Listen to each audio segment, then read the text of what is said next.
خبر شامل کرتے ہیں ساہیوال سے ہمارے سی1 نیوز کے divisional bureau chief Zain Shabbir سے۔ تھانہ سٹی ساہیوال کا منشیات فروشوں کے خلاف کریک ڈاؤن جاری۔ ڈی پی او ساہیوال صادق حسین بلوچ صاحب کی ہدایات پر اور ڈی ایس پی سٹی مہر محمد یوسف کے زیر نگرانی ایس ایچ او تھانہ سٹی ساہیوال مدثر غفار خان نے اپنی ٹیم کے ہمراہ کارروائی کرتے ہوئے منشیات فروش فلک شیر عرف فلکی سکنا امامیہ کالونی جہاز گراؤنڈ کو رنگے ہاتھوں گرفتار کر کے ملزم کے قبضے سے 1320 گرام چرس پیما وٹک رقم برآمد کر لی۔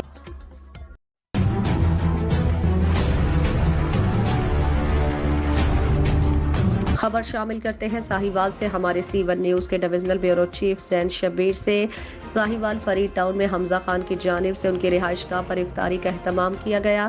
افطار ڈنر میں chairman Montgomery press club Sahiwal Chaudhry Ghulam Abbas Kamboh advocate divisional bureau chief Zain Shabbir مدیب خان نومی کمبو ہنی جٹ فاروق احمد مرزا طیب نعمان خان بہادر خان ملک السلو احسن خان اسامہ پہلوان اور دیگر نے شرکت کی۔